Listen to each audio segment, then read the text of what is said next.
Hey everybody, thanks for joining me. I just want to make sure that if there's any problems with the audio, etc., just ping me down in the chat, and happy to try to fix it. But thanks for joining me. I wanted to kind of do a Q&A. I'd been recently to a conference where I did a talk. Specifically, it was CactusCon down in Arizona. And I got a lot of questions. There was a ton of students there. I mean, I think they had over 600 students just as part of that attendance there. So it's quite a bit of people. And they had a ton of questions, really, really good questions, but they tended to be the same over and over again. And so I figured it was about time to do another Q&A, specifically on penetration testing and cybersecurity. So thanks for joining me. I don't want to delay this. Let's just get right into it. And let's see what we have to cover. If you have any questions, by all means, put them in the chat. I've got probably 7 or 8 questions that I've already put together, so that these, like I said, these are the common ones that we see over and over again, and so I'll answer those. But as you put questions in the chat or comments, I'll be able to pick those up and then add them to the queue of questions to answer. So, all right, so let's go ahead and just get going.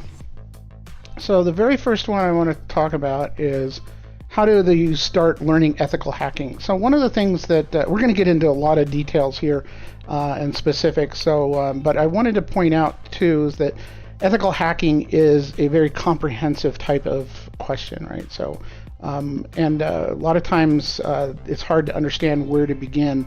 And I've got a couple resources I'm going to plug for. There's some free resources on my website, Pentest TV. I just came out with a book, Professional Penetration Testing, and it does cover everything for an ethical hacker and for penetration testing. The book and the resources on the website don't just include pen testing. It also talks about a lot of the ethics and a lot of the legal issues and what you can expect in a report. Let's say you're not an actual pen tester, but you're a manager who's buying one, or you're a blue team individual that's looking to get some additional information on what to expect. So there's a lot of good information there. Definitely check it out. But you got to start someplace, and I think these are a couple good resources. There's some other ones as well, but we'll kind of touch on those as we get going.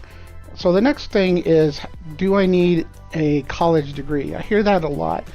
Most of the students that were at the CactusCon and came up to me and asked questions, most of them were already in school and college, and a lot of them were actually finishing up. And that was a little bit harder conversation to have because, there's an expectation in their mind that they needed to have a college education, and then they could get a job as a pen tester, and that the college in itself would probably hopefully provide enough information that they could land the job right after. And the answer is that the college education doesn't give them the skills necessary to do penetration testing, but it does give you a lot of other skills that we'll touch on here in a minute.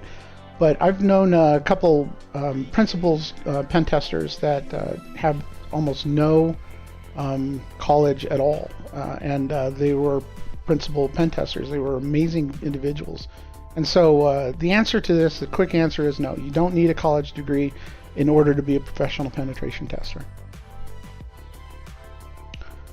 So the next one is what certifications do I need? And this is kind of difficult to answer because people want to know, what do I need to put on my resume in order to get a job? And there's no good real answer. There's one that's seen all the time, and I'll start throwing out some of them. I'm not disparaging any of them. I think they all have extreme value, but just understand what that value is. It's not necessarily to teach you to be a pen tester. It's to provide a certification that you can put on your resume saying you have this certain level of information that you've demonstrated. All right. So what certifications do you need? I would always encourage people to focus on the skills and not the certifications. And what I mean by that is the certifications, again, are just on the paper, and that's all they're really good for. They get noticed by HR, and that's it. When you actually interview for a penetration testing position, you're going to have to actually demonstrate that. And it's not just, can you hack Active Directory, or can you hack this web server, or can you do a layer 2 attack? Those are the technical aspects that they definitely look for, but there's more to it. So for example, do you understand what the vulnerability is, what the real vulnerability is at the base layer? The next question is, how do you remediate that? And why should I remediate it? Those are some of the questions that you get all the time when you're doing a pen test. And just understanding how to hack that particular service or application or whatever isn't going to be enough to actually do the job. So what I tend to say is you need to understand the totality of the enterprise security and not just the pen testing skills. And I've listed them from the bottom to the top. The bottom is the least important, the top is the most important when it comes to being a professional penetration tester. All right, so we have the pen testing certs. Like I said, there's a bunch of them out there, and I honestly don't think that they're necessary, and I'll talk about that again in a minute. But a lot of people feel there's a need to get them. I don't really do, and that's one of the reasons why I put it so low on the list, to be a professional. The next level is you need to understand information security. You need to understand it at an enterprise level, not just at a not just in your particular exploit that you've performed on that system. You have to understand the infrastructure. So there's a big push now to cloud, right? Even if you're doing web application pen testing, oftentimes that's in the cloud. And so there's an additional component that you have to be aware of that may or may not impact your findings, what you put down, right? So be aware of that. And then the next thing is there's business skills. And this is where college can actually be a benefit, but I see a lot of students don't take advantage of it correctly. And what I mean by that is some of the business skills that you need are the ability to communicate. So that means written communication, that means oral communication. And a lot of the students, when they ask me what types of electives they should take for college, I say first and foremost they need to take English classes, and that just never goes over well. I see the eyes glaze, or they roll in the back of their head, or they start shaking. It's like, no, I'm not doing that. The next one would be to get into a speech class, right? Again, those are things that we're not used to doing as geeks. We like to focus on the technical side, but the reality is that the report that you get at the end of the penetration test is the thing that the customer is paying for.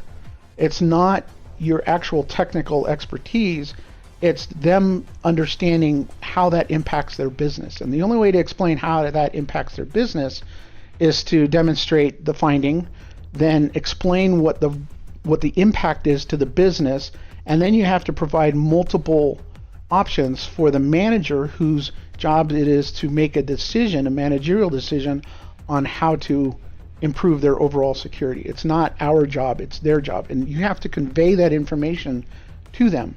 One of the things that happens all the time is put out a report, there's an executive statement saying how this impacts your organization, identifies those individual vulnerabilities and how those impact those business units, and then we'll have managers say, what are the options? You'll include that in your report. And they say, it's like, well, I don't like that one. How much does that cost? If you don't know the information security and you don't understand the infrastructure and you don't have those business skills, all you have is the pen testing skills, you're not going to be able to answer that question, right? And then they don't have any actionable response to that. They can't do anything to improve their overall security because they don't have enough knowledge. And then, so when it comes to certifications, again, focus on your skills and not certifications. So, but let's go ahead and talk a little bit more about that. Another question I get is this cert, whatever, worth it? Again, focus on the skills, not the certifications. One of the things that you need to be aware of is that certifications are basically, they teach capture the flag. And what I mean by that is they'll, at the final test, in order to pass the certification, you need to exploit these systems in these very specific ways. And some of them, there's the one that's more well known.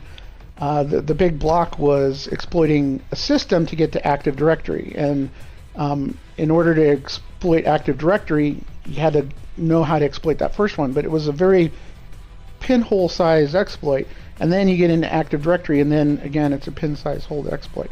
So if you don't find it, you can't progress. That's not how it works in real world penetration testing. If we get stymied at a particular spot, there's an entire enterprise that we can look at to see if there's a systemic problem. And that's what we typically look for, isn't just this particular exploit against this particular system, is, are they doing bad things across the entire organization, right? Obviously, we want to exploit, we want to get to, admin access, we want to have, the system administration or the lead for Active Directory, directory administrator. But that's great, but the reality is that we need to focus on the overall security posture of the organization and find any sort of vulnerabilities, exploitable vulnerabilities, to demonstrate that their overall security posture is at what particular level, right? So again, don't focus on the certs. People are going to get the cert. You're still going to want to get a cert. I get it. Everybody wants to get a cert to demonstrate, but don't try to think that certs are the thing that gets you the job. It's the skills that get you the job. All right. Now, again, I want to emphasize that Pentest TV doesn't approach it from a capture the flag perspective. We teach you everything about being a professional, not just how to exploit a particular thing. We teach you how to exploit, but there's also reporting, there's also understanding the legal impacts, scopes, all this other stuff. The book covers all of that, the material at Pentest TV, and again, there's some free resources there, free courses, so definitely check it out. All right, so how do I get a job with no experience? All right, that's a good question, and that was one of probably the predominant one, and where I think this question should come up at the very beginning of somebody's, if they're doing college, should be like month 1 of their college program, because they're going to go through a 4-year degree or 2-year degree and have this knowledge base, but they won't have the skills necessary to actually perform the penetration test. And so how do you get the job with no experience? Everyone's going to have certs, everybody's going to have degrees, you're going to be competing against those individuals, and you really need to figure out a way to stand out. And this is how I describe it. And I think this is probably, of all the slides, I think this one is probably the most important for people to take away. If you're just starting out in your career and you have a roadmap that, now you're beginning your lessons, and at the end of it you want to be a professional pen tester, to the end where you want to actually become maybe a red team or something like that, you had to understand all of those different layers on how to actually get that experience and demonstrate how you're going to be a professional to whoever hires you. And the first thing I tell them when people ask me this question, how do I get a job with no experience, is how do you, what kind of local hacker community is in your area? And are you participating in that? There's DEF CON groups, and the DEF CON groups will actually have a presentation or two at every meeting. They're usually once a month, and you can start participating in that. Now, I already mentioned that there's communication skills, and that there are some issues with reporting and all other stuff. Communication skills you can build up by actually presenting at these local DEF CON community events, and it's very low stress. It's a great way to get started and get known in the community as well. There's also like B-sides and things like that you can go to and start understanding and start making friends, and there's Capture the Flags and things like that. CactusCon had a little red team village, they had a hardware hacking village, and they had a lot of good resources that you can start participating in. Now those conferences are only once a year, and this is not a career field where you can just get exposure and touch base with people once a year. You have to do it on a very regular basis. So local hacker community is definitely a way to go. And I always emphasize too is don't just be there, participate, become active in it. So get your skills up. And we look at that when we're actually talking to people during interviews. So, all right. So open source projects, people will say, well, oh, before I pass on the DC local hacker community, if there's not one in your area, there are some that are just online, right? So you can always participate, you can always join. They're online. Some of them are online only because of after COVID, everything shut down, right? So, and so that's one of the things that you need to be aware of, is that there's always that opportunity. Okay. Open source projects. So open source projects, there are some security projects out there. You can participate in them, even if it's just documentation, right? Or maintaining a wiki, or putting together a video to demonstrate how to do an install or something like that. And then one of the things that you need to be aware of is that as you progress through that open source project, you start maybe even committing to code or whatnot. You become more of an expert in that. And we look for expertise. I'll talk about being a guru in something later. But you can start getting some skills on that. If you don't want to go that route, create your own project, right? Start put together a GitHub and put together your own code and stuff like that. I'm not big into programming myself, and so I didn't necessarily go that route. I went the route of DEF CON and speaking at DEF CON and writing books and all that other stuff. I'll talk about that later. But and then the last one is contests and events. So I want to circle back. How do I get a job with no experience? We've actually hired people in jobs. I was a practice director, so I was a hiring manager as well. And one of the things I would look for is demonstrated experience and knowledge. And we've actually hired, the organizations I've worked for, hired directly straight from DEF CON people, people who excelled in a specific area, whether it was red teaming or social engineering or whatnot. So really definitely emphasize that you can get jobs outside of your normal career path and certifications if you can demonstrate your skill levels. I'm getting some questions, so I'm going to stop right now and talk about some of the questions that are coming in on the chat, so we don't think I'm ignoring you. So the question is, there's a couple ones that says, how do you build a real-world penetration testing lab?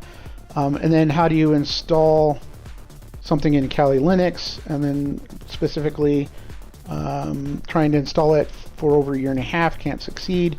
So one of the things that I'd like to point to is that Pentest TV does have some videos already out on how to build a pen testing lab, and we're continuing to provide that information as well. There's some additional ones that are coming out very soon, especially around Docker, and we're going to delve into Active Directory and setting up that as well. But so hang out at the pentest.tv, make sure you subscribe, become a member. That would be great too.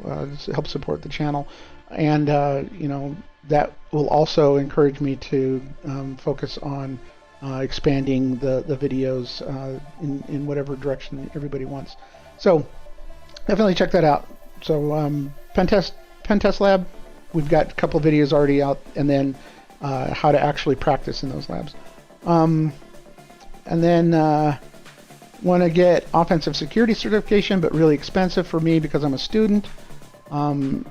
If I enter the cybersecurity company, this company support me, this topic. Yeah, so again, offensive security certifications aren't necessarily the correct path. I don't have any hacking certifications, none. I've never gotten one. Part of it is because I'm an author, right? And I want to make sure that what I put on my book has no intentional or unintentional plagiarism from any of the certifications. And I don't like to teach to certifications either, because that doesn't teach an individual how to be a professional, right?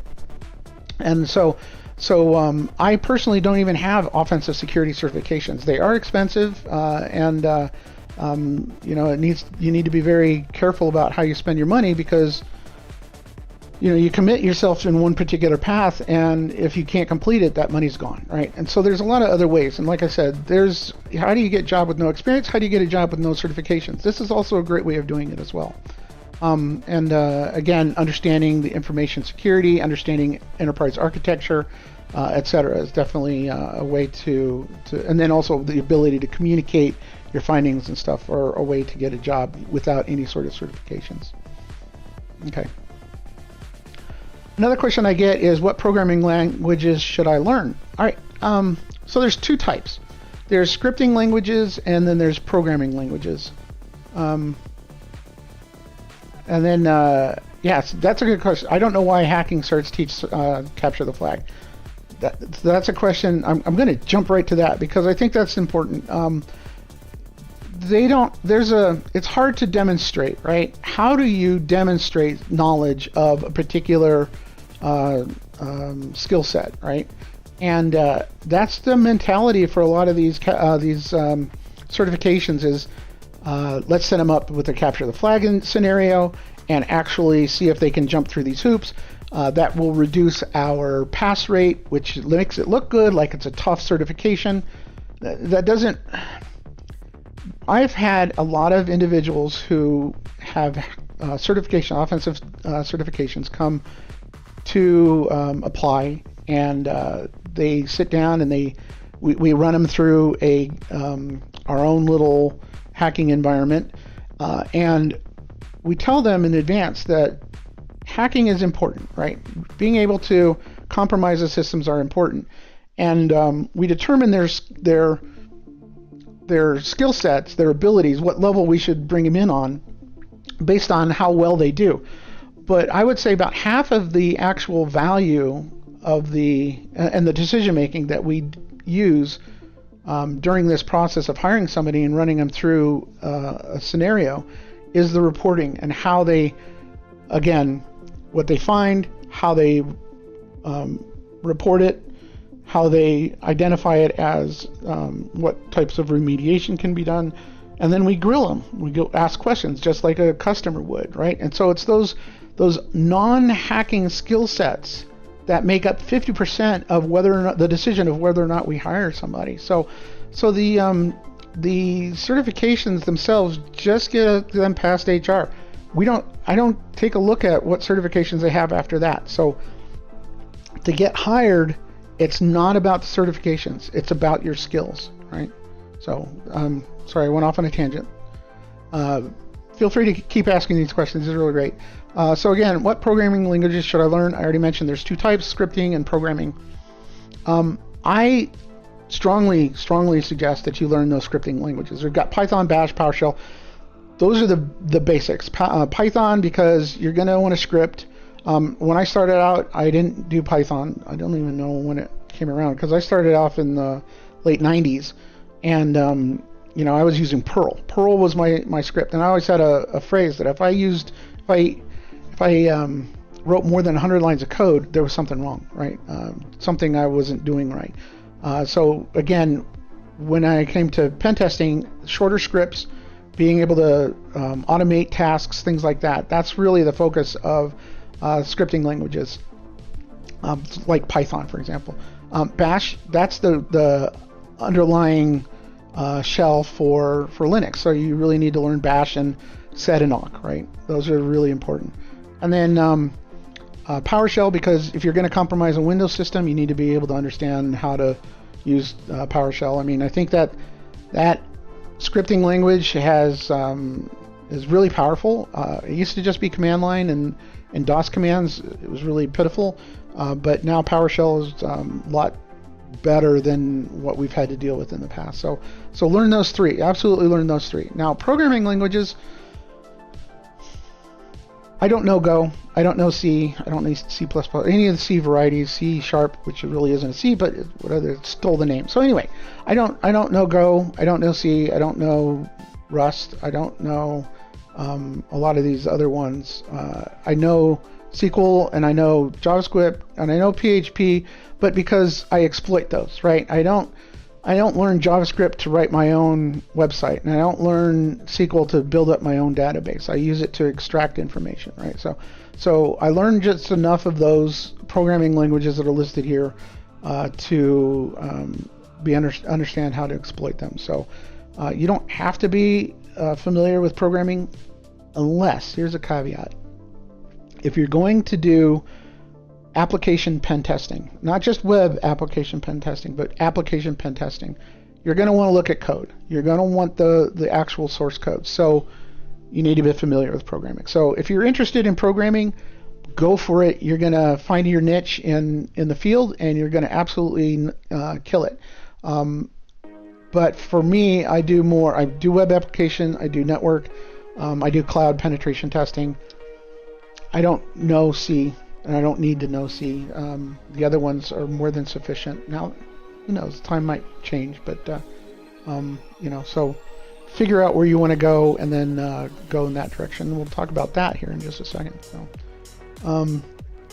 So the question is what do I think about No Starch Press's books? A special publishing house creates about cybersecurity books. Are these books useful? So yes, yeah, absolutely. I mean, I am a published author, so I have a bias, I think, towards written material, but I think in today's digital age where everybody's consuming sound bites, 3 minutes or less, I think it does a disservice for people who are interested in doing penetration testing. I've had to read the IEEE, what do you call it? So IEEE produces detailed information on each of the protocols, and you have to dig in deep into those to understand them in order to be able to understand where an exploit or how an exploit particularly works. And so you need to be college level capable of understanding technical details. Now that doesn't mean you have to go to college. It just means that you need to sit down and you need to be able to understand it, learn it, and if you have any questions, you need to do research, etc., etc. And so these books are absolutely, I think, essential, critical. I've got stacks of them, right? And I don't necessarily read them cover to cover. I'll delve into areas that are of particular interest. But I think all textbooks are very valuable because it codifies in a very logical way the entirety of the topic, right? And so yeah, I think Starch Press is a good one. I think that my book is a good one. I've been working with Syngress for a while. Syngress, I think they're all great. I think all publishers are great. They all have their own niche. The reason why I went with Syngress is because that's a part of Elsevier. Elsevier is actually known for heavy scientific books, specifically college books, textbooks, and a lot of my books ends up in college classrooms. Now you won't see No Starch. I'm sure there's exceptions, but the No Starch Press books don't necessarily end up in college classes, but they're designed for the trade, right? My book is trained for the profession, right? So there's some advantages to that. They're definitely useful, and so are videos, so is online conversations, so are forums, so are everything, right? So it's not just a single resource that you can extract all this information from. Training material, online courses, things like that. There's a lot of value. Okay. Another question I get is, how long does it take to become a pen tester? And this is where I'm going to get up on a little bit of soapbox. If you notice, I'm talking about pen testing, certs, infosec, infrastructure, business skills. This isn't something you can just learn in a matter of weeks, right? These are a lot of different things that have to happen in order to become comfortable. And the profession is not a capture the flag, right? Again, I've already talked about reporting. I've already, grammar and working with Microsoft Windows and working with project managers and working with, your boss and your customers, and how do you communicate with customers. There's a lot of things that are necessary in order to be a professional and not just a hacker, right? And so if you want to become a professional penetration tester and not just enjoy capture the flags, there's a lot of things you need to do, and it takes time. You can't just whip through this. So I always like to say that my training and this profession is more like a trade school than it is, let's say, an academic or it's not a capture the flag challenge, right? It's not that. And just to give you an example, this is the terminology used in other trades: apprenticeship, journeyman, and master.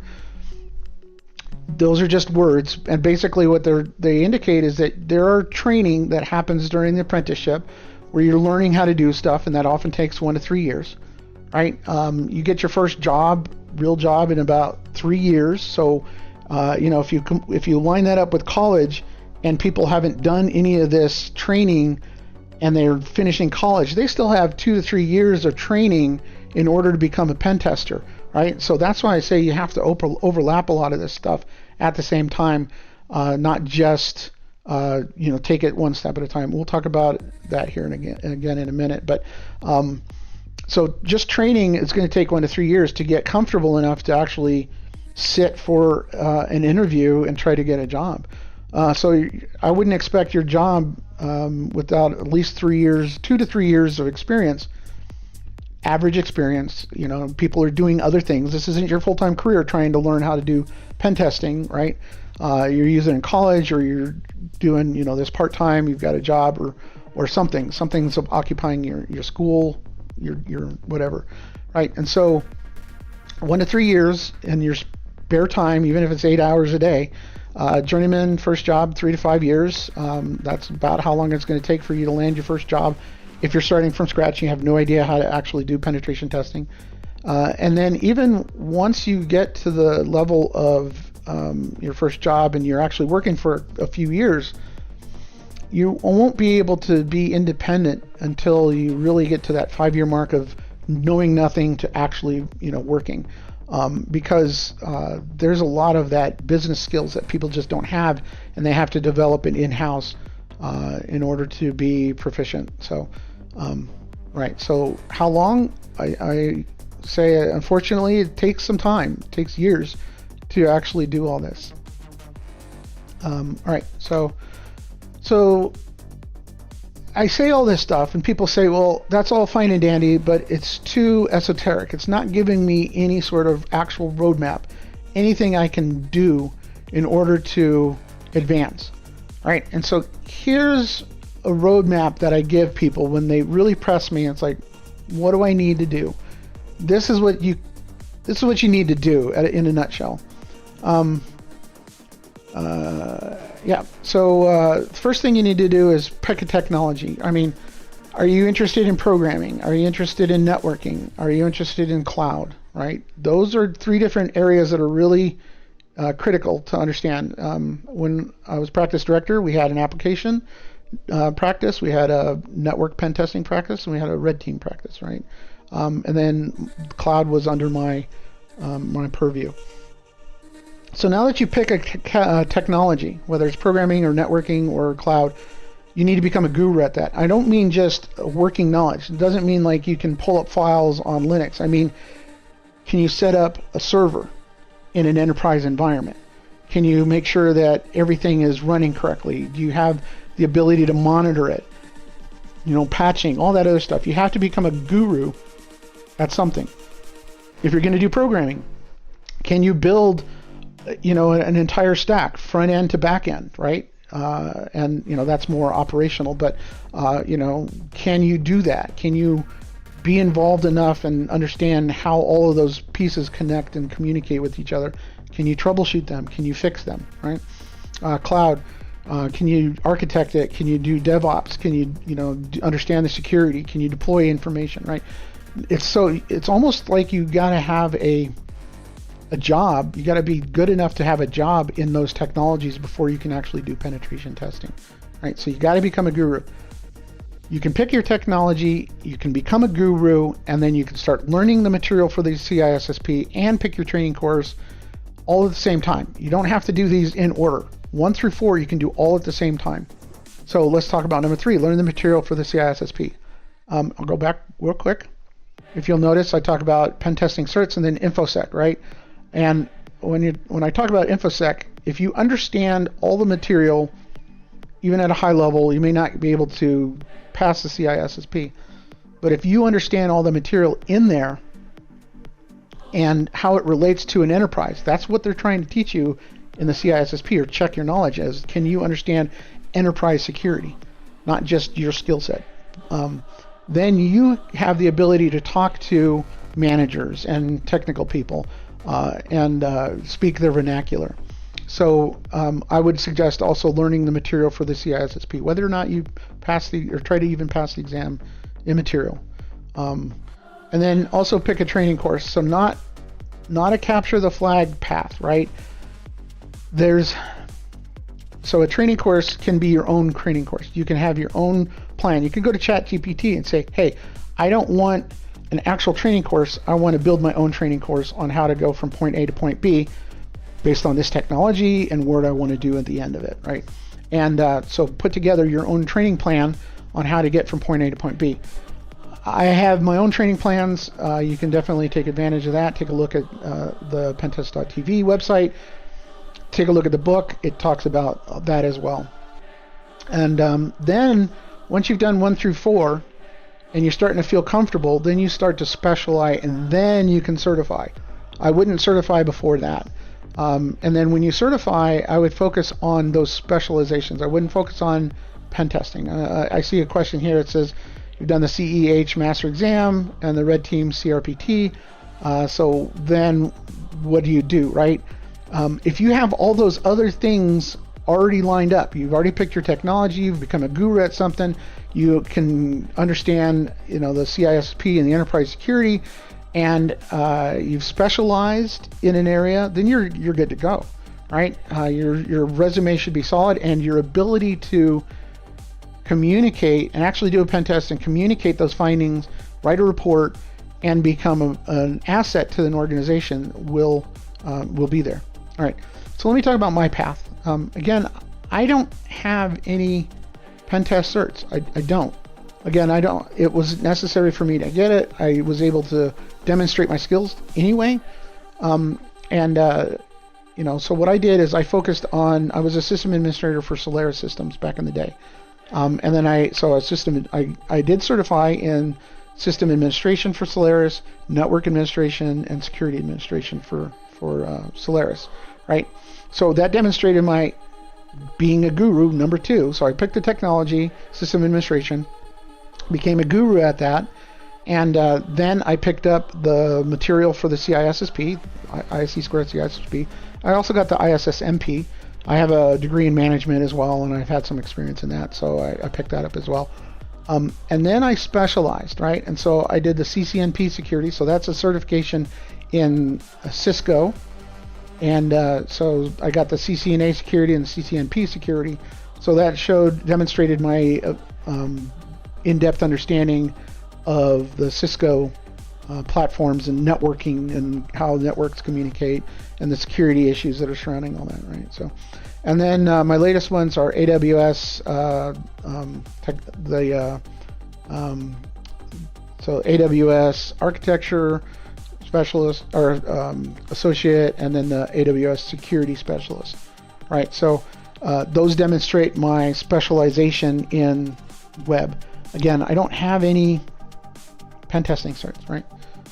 But that was my path. Now that means I understand and I can, be competent in running an organization's systems or networks or cloud environment. And then on top of that is the network pen testing part. So, so that's the roadmap that I give people. Don't focus on the hacking certs. Focus on technology certs, becoming a guru, understanding enterprise security, and then specializing in those technologies, not in penetration testing. Those are just, capture the flag events. One question I get all the time is, would a boot camp help speed up this whole thing? And the answer is no. It's not. This is a trade school. This is a trade that you need to become comfortable in, and the only way to do that is, actually fingers on keyboard and work. Spend the time doing this. You can't speed this up. This is not an academic challenge. A lot of the boot camps will try to, blast as much information into you as possible, allow you to demonstrate a couple commands, in reality not enough to even be proficient or remember them, and then say, okay, you're good to go. That's not how a trace goes. I wouldn't bring an electrician in off of Craigslist that was able to say, hey, I picked up this book and I know everything about carpentry now. Are you bonded? No. I have you sat for any time? No. Can you provide me an example of what your work's before? No, I can't. But I've got this book and I learned it in a week. Right? You can't speed this up. You got to spend the time. Just like programming, you can't just academically watch a video and say, okay, I understand the concepts, and now you're a Python programmer. It doesn't work that way. Fingers on keyboard. You can't take a boot camp and make this go any faster. Okay. Any more questions? So those are the ones that I've been asked a lot, and there are some questions in here. It's talking about best tools for Android scanning and how to make them, whether they're vulnerable. Those are very specific details that I can put together some videos on for sure. But does anybody have any questions specifically about the profession of penetration testing and cybersecurity? And if not, I will probably wrap this up and let you guys get back to enjoying life. Let me make sure I didn't miss anything. Let's see.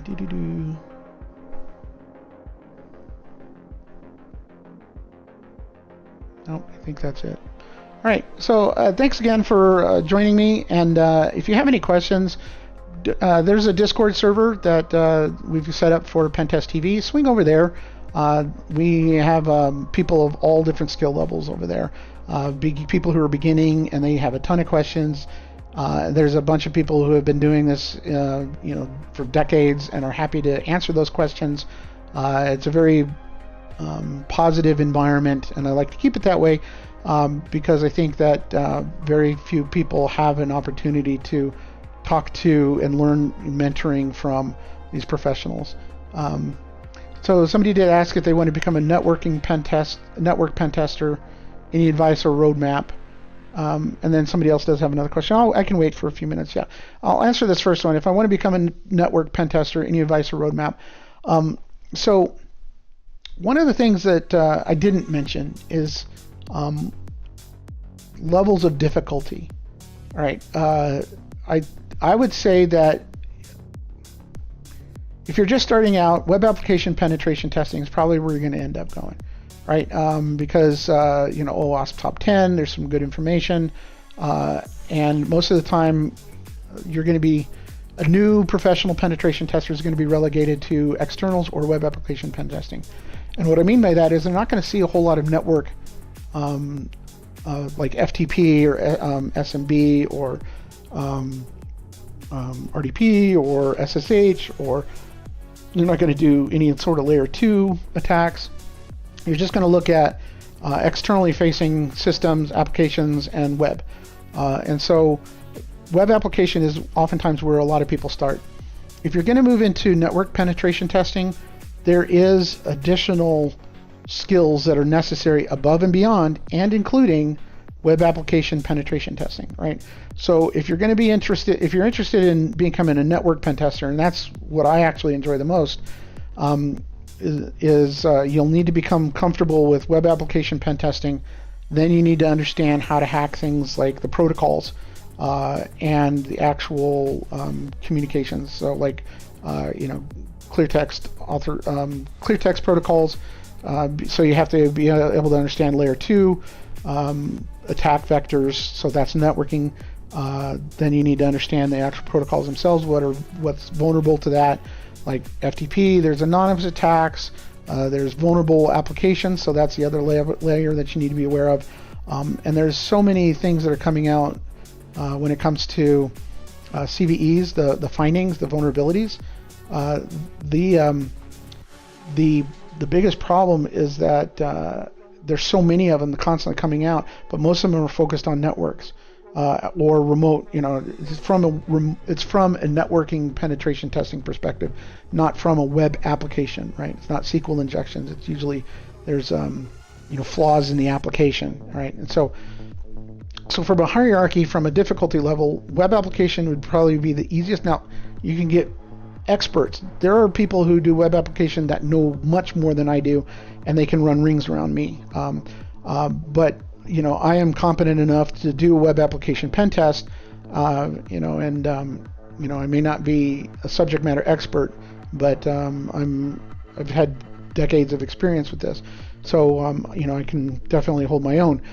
Then there's the networking side of the thing. You add that on, there's a lot more complexity to that, and so I would say that's the more difficult one between the two, web application and networking.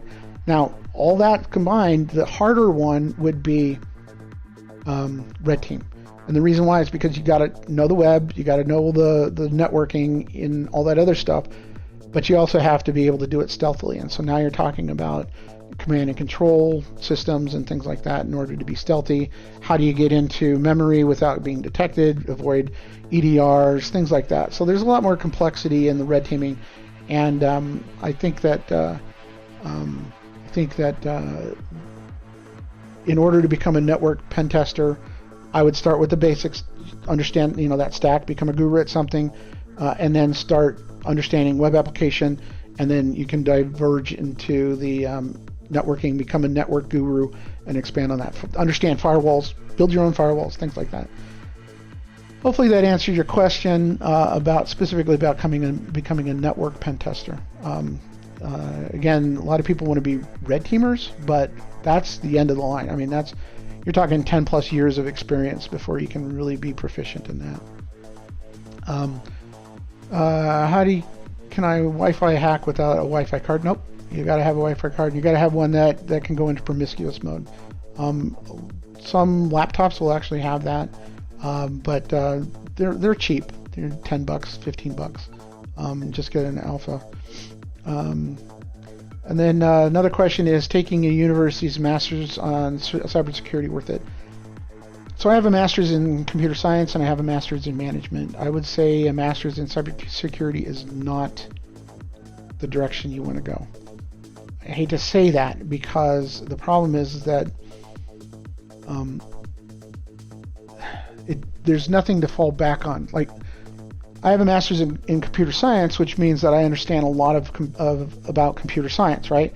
I understand, the concepts of programming.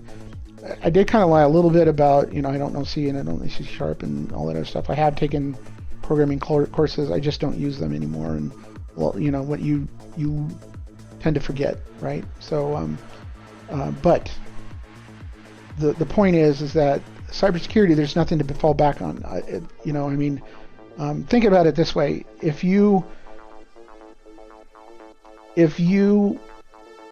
had to step away from pen testing and you have to rely on your master's degree, which one will serve you better, the cybersecurity or the computer science?